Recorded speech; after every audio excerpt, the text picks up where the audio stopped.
Hi welcome back to my channel Swathi vlogs in Kannada. ನಾನು ಸ್ವಾತಿ. ಇವತ್ತು ಬೆಳಗ್ಗೆ 4:30ಗೆ ಎದ್ದಾಗ್ಬಿಟ್ಟಿತ್ತು, ಬ್ರಷ್ ಅದು ಇದು ಅಂತ ಹೇಳಿ ಸ್ವಲ್ಪ ಟೈಮ್ ಆಗೋಯಿತು. 4:45 ಹತ್ರ ಆಗೋಯಿತು. ಹಾಗೆ ಬೆಳಗ್ಗೆ ಹನುಮಾನ್ ಚಾಲೀಸ ಕೇಳೋ ಅಭ್ಯಾಸ ಮಾಡ್ಕೊಂಡಿದ್ದೀನಿ.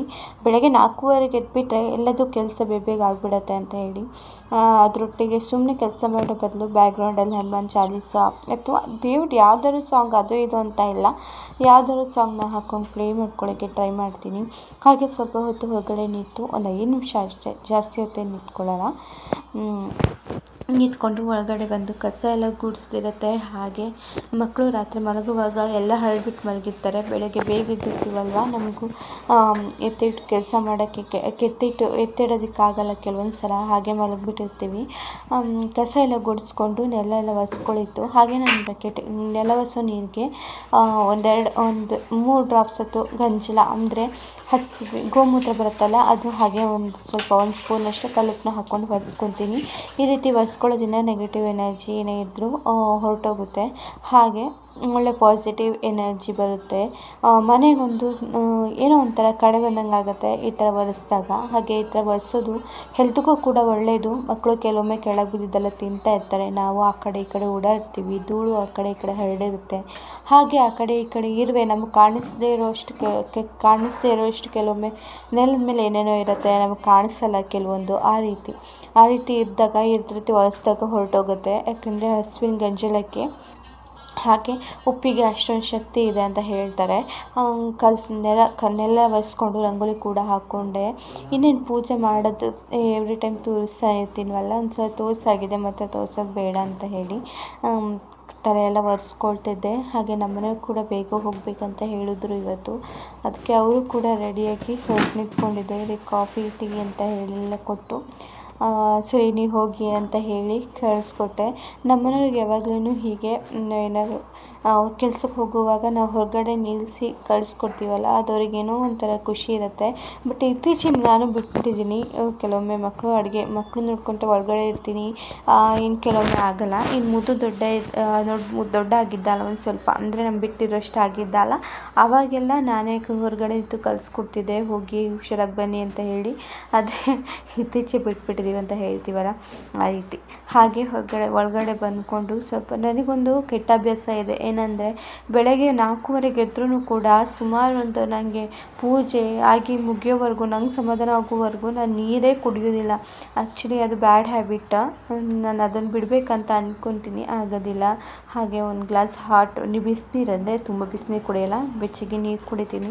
ಹಂಗೆ ಥೈರಾಯ್ಡ್ ಟ್ಯಾಬ್ಲೆಟ್ ಕೂಡ ಇದೆ. ಅದು ಥೈರಾಯ್ಡ್ ಟ್ಯಾಬ್ಲೆಟ್ ತೊಗೊಂಡು ಸ್ವಲ್ಪ ಹೊತ್ತು ಹೊರಗಡೆ ಕೂತ್ಕೊಂಡು ಟೈಮ್ ಪಾಸ್ ಮಾಡ್ತೀನಿ. ಅಲ್ಲಿ ಇಲ್ಲಿ ಹಕ್ಕಿ ಓಡಾಡ್ತಾ ಇರುತ್ತೆ. ಮನೆ ಎದುರುಗಡೆ ಪಾರಿವಾಳ ಬೇರೆ ಸಾಕಿದಾರಲ್ವ, ಅದು ಕೂಡ ಕೂಗ್ತಾ ಇರುತ್ತೆ. ಅಂದರೆ ಅದೊಂಥರ ಗುಕ್ ಅಂತ ಸೌಂಡ್ ಬರುತ್ತಲ್ವ, ಅಂದರೆ ಏನೋ ಒಂಥರ ಸೌಂಡ್ ಬರುತ್ತೆ. ಅದು ಅದನ್ನ ಕೇಳಿಸ್ಕೊತ ಹಾಗೆ ಅಲ್ಲಿ ಇಲ್ಲಿ ಓನರ್ ಆಂಟಿ ಅವರು ಇವರೆಲ್ಲ ಕಸ ಎಲ್ಲ ಗುಡಿಸ್ತಾ ಇರ್ತಾರೆ. ಒಂದು ಕಡೆ ಸೂರ್ಯ ಕೂಡ ಹುಡ್ತಾ ಇರ್ತಾನೆ. ಏನೋ ಒಂಥರ ಚೆನ್ನಾಗಿರುತ್ತೆ, ಟೈಮ್ ಪಾಸ್ ಮಾಡ್ಬೋದು. ಇಲ್ಲಿ ಗಿಡ ಕೂಡ ನೆಟ್ಕೊಂಡಿದ್ದೆ ಅಲ್ಲ, ತುಂಬ ಚೆನ್ನಾಗಿ ಬಂದುಬಿಟ್ಟಿತ್ತು. ಕೊತ್ತಂಬರಿ ಗಿಡ ಮತ್ತು ಮೆಂತ್ಯ ಸೊಪ್ಪಿನ ಗಿಡ. ಕೊತ್ತಂಬರಿ ಸೊಪ್ಪಿನ ಗಿಡ ಅಂತೂ ಸಖತ್ತಾಗಿ ಬಂದಿದೆ, ನೋಡಿದ್ರೆ ಗೊತ್ತಾಗುತ್ತಲ್ವ. ಹಾಕಿರೋ 4 ಕಾಳಾದ್ರೂ ಎಷ್ಟು ಸುಮಾರು ಬಂದಿದೆ, ಪರವಾಗಿಲ್ಲ. ಇನ್ನು ಮೆಂತ್ಯ ಸೊಪ್ಪು ಅಷ್ಟೇ ತುಂಬಾ ಚೆನ್ನಾಗಿ ಬಂದಿದೆ. ಆರಾಮಾಗಿ ಮಾಡ್ಕೋಬೋದು ಮನೇಲಿ ಒಂದು ಹೊತ್ತು ಅನ್ನೋ ರೇಂಜಿಗೆ ಬಂದಿದೆ. ಹಾಗೆ ಸ್ವಲ್ಪ ಹೊತ್ತು ನಿಂತ್ಕೊಂಡು ಟೈಮ್ ಪಾಸ್ ಮಾಡ್ತೀನಿ. ಮತ್ತೇನೆಂದರೆ ನನಗೆ ಈ ಥರ ಗಿಡ ಎಲ್ಲ ನೆಟ್ಕೊಳ್ಳೋದು ತುಂಬ ಇಷ್ಟ. ಊರಲ್ಲೆಲ್ಲ ತುಂಬ ದೊಡ್ಡ ಅಂಗಳ ಇತ್ತು, ಬಟ್ ಅವಾಗ ನೆಡುವಾಗ ನೆಡಬೇಕನ್ನೋ ಆಸೆನೇ ಇರಲಿಲ್ಲ. ಬಟ್ ಇವಾಗ ನೆಡಬೇಕನ್ನೋ ಆಸೆ ಆಗುತ್ತೆ. ಗಿಡ ಇರಬೇಕು, ಅದ್ರ ಜೊತೆ ಸ್ವಲ್ಪ ಟೈಮ್ ಪಾಸ್ ಮಾಡಬೇಕು ಅನ್ನೋ ಥರ. ಆಲ್ಮೋಸ್ಟ್ ಮಲೆನಾಡೋರಿಗೆ ಎಲ್ಲರಿಗೂ ಅಷ್ಟೇ ಅನಿಸುತ್ತೆ. ಅವ್ರ ಗಿಡಗಳ ಮಧ್ಯೆ ಅವ್ರಿಗೆ ಕಾಲ ಕಳೆದ ಅಭ್ಯಾಸ ಆಗಿರುತ್ತೆ ಅಲ್ವಾ. ಬರೀ ಈ ಥರ ಕಾಂಕ್ರೀಟ್ ವಾತಾವರಣ ನೋಡಿದಾಗ ತುಂಬಾ ಬೇಜಾರಾಗುತ್ತೆ. ಒಂದು ಸ್ವಲ್ಪ ಗಿಡದ ಮಧ್ಯೆ ಕಾಲ ಕಳಿಬೇಕು ಅಂತ. ನನಗೂ ಕೂಡ ಅದೇ ಆಸೆ, ಗಿಡದ ಮಧ್ಯೆ ಕಾಲ ಕಳಿಬೇಕು, ಗಿಡದ ಜೊತೆಗಿರಬೇಕು, ಗಿಡ ನೆಡಬೇಕು, ಮಾಡಬೇಕು ಅನ್ನೋದು ತುಂಬಾ ಆಸೆ ಇದೆ. ಆದಷ್ಟು ಗಿಡಗಳನ್ನ ನೆಡಬೇಕಂತ ಟ್ರೈ ಮಾಡ್ತೀನಿ. ಬಟ್ ಇಷ್ಟೊತ್ತಿಗೆ ನೆಡ್ಬೋದಿತ್ತು. ನಾನು ಆ ಕಡೆ ಈ ಕಡೆ ಊರಿಗೆ ಹೋಗೋದ್ರಿಂದ ನೆಡ್ಕೊಳ್ಳೋದಕ್ಕೆ ಆಗ್ತಿರ್ಲಿಲ್ಲ.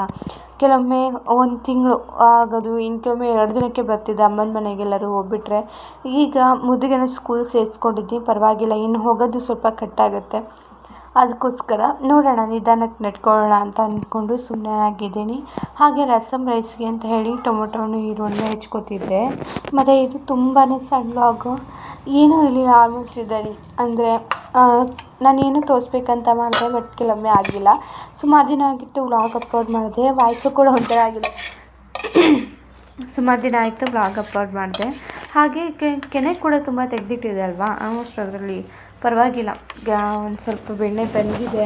ನಾನು ಈ ಥರ ಕೆನೆಯನ್ನು ತುಂಬ ತೆಗೆದಿರ್ತೀನಿ. ನನಗೆ ಹೊರಗಡೆ ತುಪ್ಪ ತರಿಸೋದಾಗಲಿ, ಮಕ್ಕಳಿಗೆ ತಿನ್ನಿಸೋದಾಗಲಿ ನಂಗೆ ಇಷ್ಟ ಆಗೋಲ್ಲ. ಕೆಲವೊಮ್ಮೆ ತುಪ್ಪ ತುಂಬ ಪ್ಯೂರ್ ಇದೆ ಪರವಾಗಿಲ್ಲ, ಇನ್ನು ಕೆಲವೊಮ್ಮೆ ಪ್ಯೂರ್ ಇರೋದಿಲ್ಲ, ಡಾಲ್ಡಾ ಮಿಕ್ಸ್ ಮಾಡಿರ್ತಾರೆ, ಆ ರೀತಿ ಆಗುತ್ತೆ. ಅದ್ರ ಬದಲು ನಾವೇ ನಮ್ಮ ಮಕ್ಕಳಿಗೆ ಒಂದು ಸ್ವಲ್ಪ ಮನೇಲಿ ತುಪ್ಪನೇನೋ ಮಾಡಿಕೊಟ್ರೆ ತುಂಬ ಒಳ್ಳೆಯದು. ಅದು ಪ್ಯಾಕೆಟ್ ಹಾಲು ಅಷ್ಟು ಮಜ್ಜಿಗೆ ಚೆನ್ನಾಗಿ ಬರೋದಿಲ್ಲ, ಬಟ್ ಬೆಣ್ಣೆ ಚೆನ್ನಾಗಿ ಬರುತ್ತೆ. ಮಜ್ಜಿಗೆ ಕಹಿ ಬರುತ್ತೆ ಅಂತ ಹೇಳ್ತಿದ್ರು, ನಾನು ಒಂದು ಸ್ವಲ್ಪ ಕುಡಿದಿದ್ದೆ. ನನಗೇನು ಅಷ್ಟು ಅನಿಸಲಿಲ್ಲ. ನಮ್ಮನೆ ಹೇಳ್ತಿದ್ದಿಲ್ಲ ಕಹಿ ಬಂದಿದೆ ಮಜ್ಜಿಗೆ, ಅದು ಕುಡಿಬೇಡ, ಆ ಥರ ಮಾಡಿದ್ರೆ ಕಹಿ ಬರುತ್ತೆ ಅನಿಸುತ್ತೆ, ಪ್ಯಾಕೆಟ್ ಹಾಲಿಂದಲ್ವ, ದನದ ಹಸುದಲ್ವಲ್ಲ ಅಂತ ಅಂತಿದ್ರು. ಅದು ಹಸಿ ಹಾಲೇ, ಬಟ್ ಯಾವ್ಯಾವ ಥರ ಹಾಲು ಮಿಕ್ಸ್ ಮಾಡಿರ್ತಾರೆ ಅಂತ ನಮಗೂ ಗೊತ್ತಿರಲ್ಲ. ಅದಕ್ಕೋಸ್ಕರ ಹೀಗೆ ನೆಲ ಒರೆಸ್ಕೊಂಡು ಹಾಲಿಂದು ಹೆಪ್ಪಿಗೆಲ್ಲ ಹಾಕ್ಕೊಬಿಟ್ಟು ನಂತರ ಬಟ್ಟೆಲಿ ಸ್ವಲ್ಪ ಇತ್ತು ಮಡ್ಚೋದಿತ್ತು. ಇದು ಒಂಥರ ನಾರ್ಮಲ್ ಆಗಿಬಿಟ್ಟಿದೆ ನನಗೆ. ದಿನ 2 ದಿನ ಬಿಟ್ಟು ಬಟ್ಟೆ ಇದ್ದೇ ಇರುತ್ತೆ.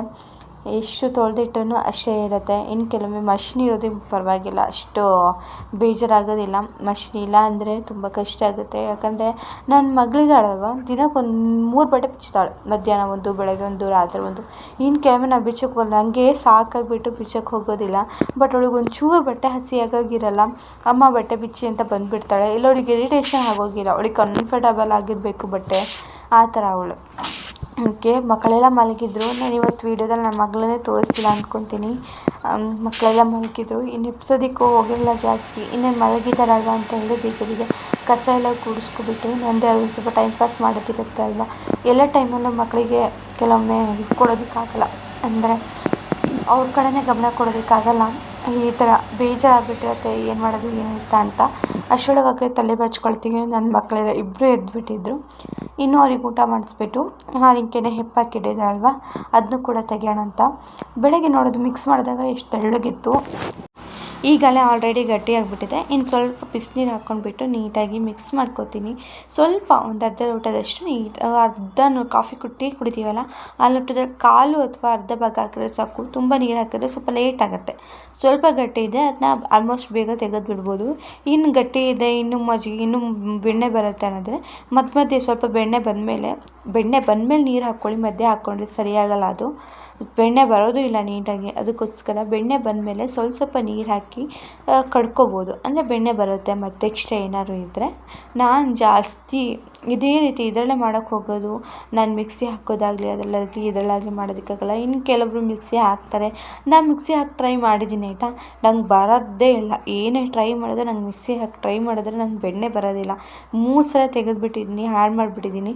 ಅದಕ್ಕೆ ನನಗೆ ಆ ಮಿಕ್ಸಿಯಲ್ಲಿ ತೆಗೆದು ಮಾಡೋ ಸಾವಾಸನೆ ಬೇಡ ಅಂತ ಹೇಳಿ, ಕೈಯಲ್ಲೇ ತೆಗೆದುಬಿಡೋಣ ಅಂತ ಹೇಳಿ ಈ ಥರ ಕೈಯಲ್ಲಿ ತೆಕ್ಕೋತೀನಿ. ನೋಡಿ ಎಷ್ಟೊಂದು ಬೆಂದಿದೆ ಬೆಣ್ಣೆ. ಸುಮಾರು ಒಂದು 15 ದಿನ ಆಗಿತ್ತು ಅಷ್ಟೇ ನಾನು ತೆಗೆದಿಟ್ಟು, ಜಾಸ್ತಿ ಆಗಿರಲಿಲ್ಲ. ಅದರಲ್ಲೇ ಇಷ್ಟು ಬೆಣ್ಣೆ ಬಂದಿದೆ. ಇನ್ನು ನಾನು ಈ ಥರ ಬೆಣ್ಣೆನ ಈ ಥರ ಬಾಕ್ಸಲ್ಲಿ ಹಾಕಿ ಎತ್ತಿಟ್ಬಿಡ್ತೀನಿ. ಇನ್ನೊಂದು ಸಲ ಎಕ್ಸ್ಟ್ರಾ ಬೆಣ್ಣೆ ಆದಾಗ ಅದನ್ನ ಆರಾಮಾಗಿ ತೆಕ್ಕೋಬೋದು. ಇನ್ನು ಕಾಯಿಸಿ ನಾನು ಇದು ಮಾಡ್ಕೋಬೋದು. ಮತ್ತು ಇವತ್ತಿನ ವ್ಲಾಗ್ನ ಇಲ್ಲಿಗೆ ಎಂಡ್ ಮಾಡ್ತಾಯಿದ್ದೀನಿ. ನಿಮ್ಗೆ ಈ ವಿಡಿಯೋ ಇಷ್ಟ ಆಗಿದೆ ಪ್ಲೀಸ್ ಲೈಕ್ ಮಾಡಿ, ಶೇರ್ ಮಾಡಿ, ಸಬ್ಸ್ಕ್ರೈಬ್ ಮಾಡಿ. ಮತ್ತೇನಪ್ಪ ಅಂದರೆ ಬೆಣ್ಣೆ ತೆಗೆಯೋದು ತುಂಬಾ ಈಸಿ. ಈ ಥರ ಪ್ರೊಸೆಸ್ಸಲ್ಲಿ ಒಂದು ಸಲ ಟ್ರೈ ಮಾಡಿ. ನಾನು ಹಳೆಯ ವಿಡಿಯೋದಲ್ಲಿ ಹಾಕಿದ್ದೀನಿ ನಾನು ಈ ಥರ ತೆಗೆಯೋದನ್ನು ನೋಡಿ ಒಂದು ಸಲ ಚೆಕ್ ಮಾಡಿಕೊಂಡು ತೆಕ್ಕೊಳ್ಳಿ. ನಿಮ್ಗೆ ಯಾವ ರೀತಿ ಈಸಿ ಆಗುತ್ತೆ ಆ ಥರ ತೆಕ್ಕೋಬೋದು. ಮಿಕ್ಸಿಲಾದರೆ ಮಿಕ್ಸಿಲಿ, ಇಲ್ಲಾಂದರೆ ಈ ರೀತಿ ನಾನು ಈ ಥರನೇ ತೆಗೆಯೋದು. ಹಾಗೆ ಈ ಥರ ಬೆಣ್ಣೆನ ಬಾಕ್ಸಲ್ಲಿ ಹಾಕಿದಾಗ ಸುಮಾರು 15 ದಿನ ಅಲ್ಲ 1 ತಿಂಗಳವರೆಗೂ ಬೇಕಾದ್ರೆ ನಾವು ಸ್ಟೋರ್ ಮಾಡ್ಕೋಬೋದು.